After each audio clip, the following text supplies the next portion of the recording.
everyone, welcome to Newsbreak. I'm your host, Nick Steffens. Coming up, Washington soccer's win streak came to an end, but first, today's top stories.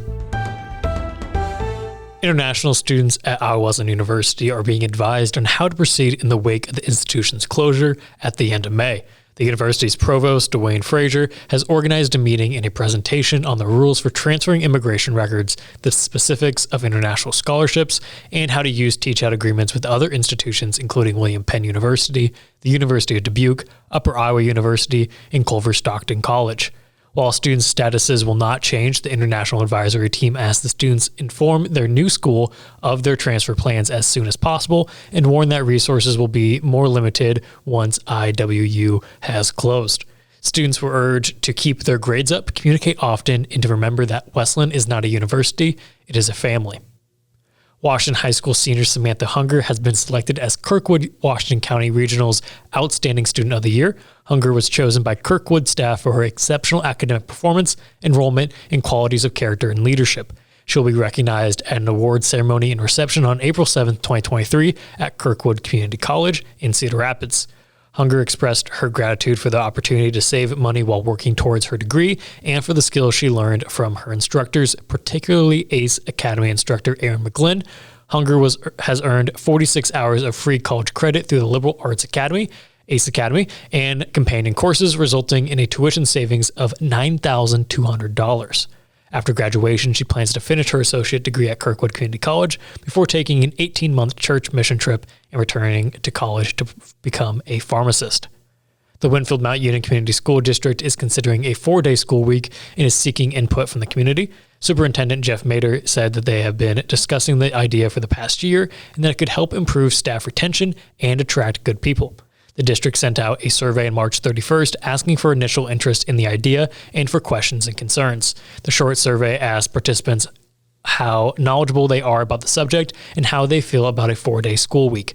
The district is also open to creating a study committee that includes parents and other community members in addition to school staff. Educational researcher Emily Morton said community buy-in is necessary for a successful 4-day school week and encourages schools to reach out to business stakeholders for support. The survey will remain available through April 25th. The Crawfordsville Fire Department in Iowa hosted a pancake breakfast and set a new attendance record, serving 364 people, which beats the old record of 268 and is well above the city's population of 277. The meal brought in free will donations and was followed by an Easter egg hunt. The department thanked the community for their support, and they said they were looking forward to setting new records in the future.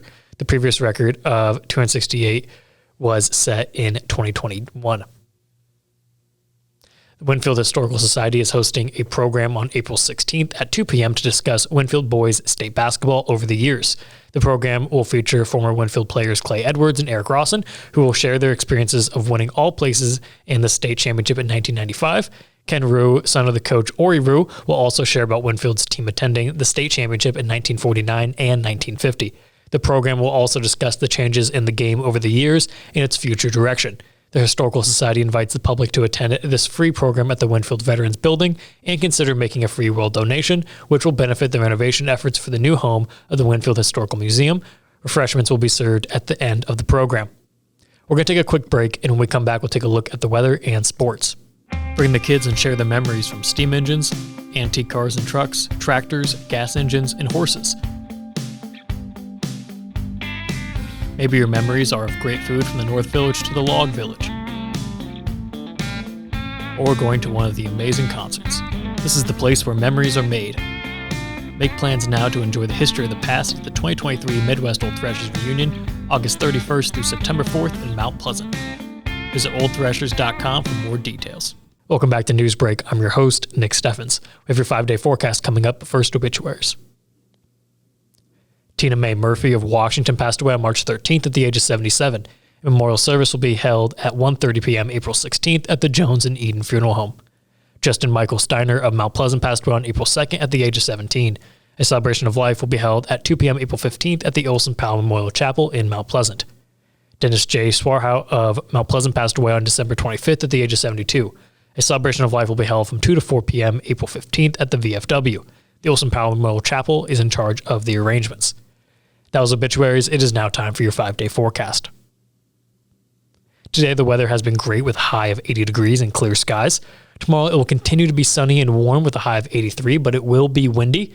On Thursday, it'll be 82 and sunny with the winds dropping down just a little bit, but still being fairly windy. On Friday, temperatures will continue to fall down to 80 and it'll be mostly sunny. Finally, on Saturday, temperatures will plummet to 61 degrees and there is a 70% chance of thunderstorms. We're going to take another quick break, and when we come back, we'll take a look at sports.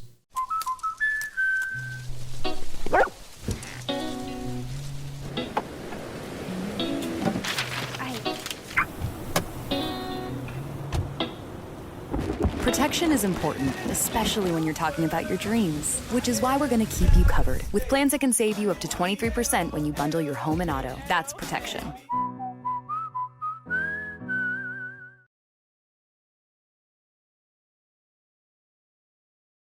Welcome back to Newsbreak. I'm your host, Nick Steffens. It is now time for sports.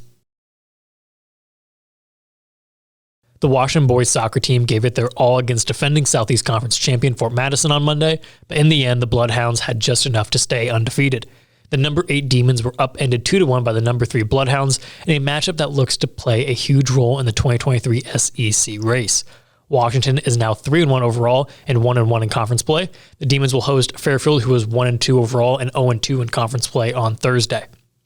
The Washington girls soccer team had won 4 straight games heading into their matchup with Fort Madison on Monday night. Unfortunately for the Demons, that streak ended with a 1-0 loss that needed penalty kicks to decide a winner.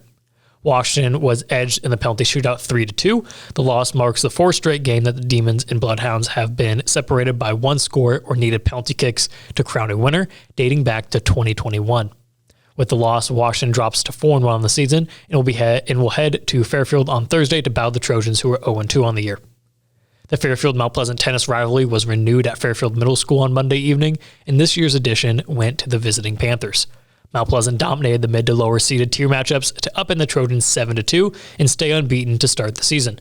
There was some high-octane action in the number 2 singles match, as some of the SEC's best went at it in the number 1 and number 2 games. Mount Pleasant's Owen Van Sickle got things going for the Panthers with a 6-2, 6-3 win over Fairfield's Garrett Flanagan in the number 1 singles match. The Mount Pleasant Panthers won all 4 of the next single matches down the card. Number 3, Elliott Cook knocked off Dill Herlin 7-6 and 6-0. Number 4, Phoenix Watson down Ethan Cass 6-0 and 6-1. Number 5, Tim Cam beat Rylan Anderson 6-3 and 6-4. And number 6, Gavin Ross knocked off Nico Emerson 6-2 and 6-0. Van Sickle and Cam won the number 2 doubles match 6-4 and 6-4 over Herlin and Emerson. In the number 3 match, Watson and Ross defeated Cass and Anderson 6-0 and 6-2. The win moved Mount Pleasant to 4-0 on the year. Fairfield is now 1-3. That is the news for Southeast Iowa. I've been your host, Nick Steffens. This has been your news break, and I will see you next time.